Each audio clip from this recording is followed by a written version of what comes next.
In today's world where information about something is only a few taps away on your mobile device, you already know by now that the BMW C400 GT is the most expensive scooter that's currently on sale in India. Also present in the list of the most is the engine, the power, the features, etc. etc. So it goes without saying that we've got the most expectation from this maxi scooter.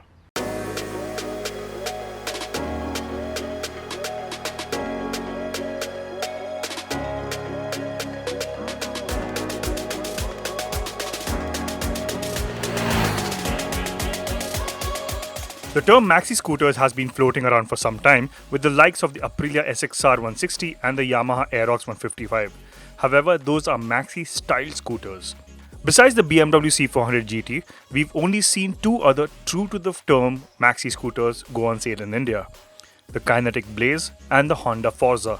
At present, the BMW is the only maxi scooter on sale in India, and it well and truly stands out on our roads. The C400 GT has those quintessential maxi scooter proportions, and it will easily dwarf scooters like the Aprilia SXR 160 as well as a few commuter motorcycles that dot our roads. It is no surprise then that a number of people simply stop and stare at the scooter, amazed that a scooter of this size really exists. That the novelty factor of a maxi scooter on our roads is a given, but what also makes the scooter stand out is its attractive design. Viewed head-on, what immediately grabs attention is the wide front apron that houses the LED headlight with integrated quad DRLs. The apron itself has neat cuts and creases to add aggression to the face, and I particularly like the vertical turn indicators positioned at the bottom. Coupled with the tall, non-adjustable windscreen, the C400 GT has quite an imposing front end for a scooter. Shift your gaze to the side and the long floorboard split by the spine-mounted fuel tank and the sheer length of the scooter grabs attention. The wide tail section with the integrated clear LED tail light and indicators is neatly executed as well.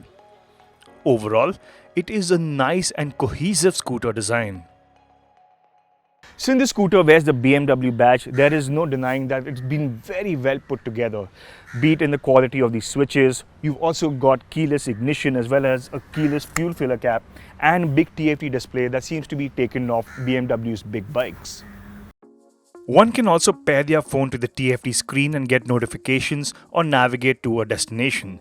However, as the system uses BMW's maps and not the much more up-to-date Google Maps system, I don't expect to find all destinations in India.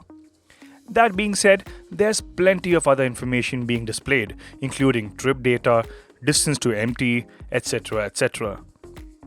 Okay then, now that we've explored some of the features, let's see what it's like to be seated on that all-inviting perch. This aspect about a maxi scooter is what truly appeals to me.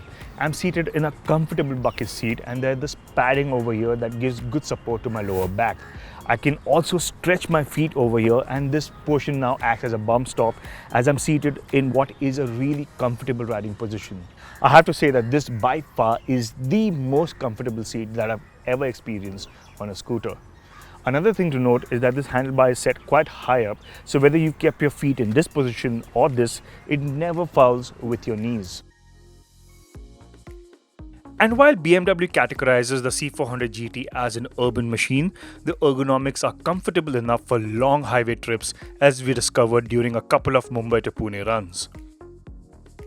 Now, given the size of the long seat, you won't be wrong to expect a lot of storage space underneath. However, as you can see, there's only enough room for a small bag and a few other items. That's because the engine head eats into much of the available space. Now, considering that there's no flat floorboard to keep your bag and only two glove boxes behind the front apron to store small items, don't expect the scooter to swallow your grocery shopping. That being said, when it comes to storage space, the C400 GT has a rather unique feature. The party piece here is BMW's flex case system. All you need to do is use this button underneath here to open the flex case and it liberates enough room to store a full face helmet.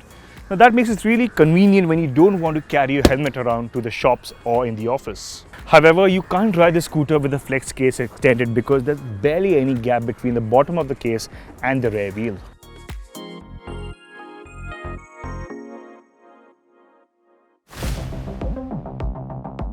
So far, the C400 GT has managed to impress us to quite an extent, and it continues to do so when you take it for a ride.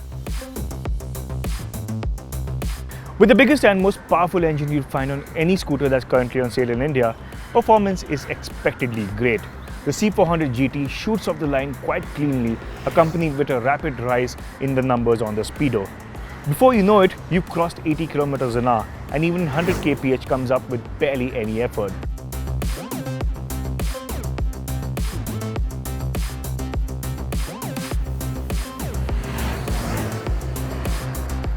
The best part is that all this while this engine feels smooth, and along with the wind protection offered by this windscreen, you can sit at triple-digit speeds on the highway with barely any effort. So it is quite an enjoyable and easy affair. The roll-on figures we recorded are also indicative of the responsiveness of this engine. To put things in perspective, in the runs from 30 to 70 kph and 50 to 80 kph, this automatic scooter is quicker than the TVS Apache RR310 and the KTM 390 Adventure. Now, we didn't expect to see a 214 kilogram scooter to entertain us with its performance to this extent, but it did. The indicated fuel economy isn't bad either, with the scooter managing to return figures in the high 20s. If I had to nitpick, I'd say that the exhaust note sounds conventional and could have been more unique. But I'm more than willing to look past that, considering the way the scooter rides on our roads. With this being a proper European scooter, I was expecting a stiff and uncomfortable ride over Mumbai's poor quality roads. But as it turned out, the telescopic fork and the preload adjustable twin shocks did a pretty good job of tackling them. The front end especially is absorbent, and you'd barely hear a thud over the nastiest of potholes. I'd go as far as saying that this scooter rides better than every other scooter on sale in India, segment notwithstanding.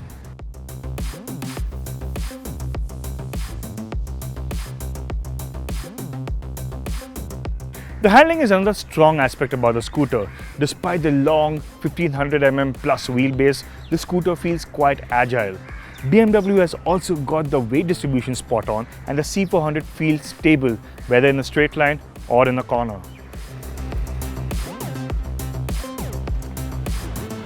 And when the time came to haul the scooter down to a stop, the bi-brake brakes didn't disappoint. On a side note, this is the first time we've seen bi-brake brakes on a CBU model. The only thing missing is a rear brake lock to keep the scooter from rolling behind when you're stopped or parked on an incline.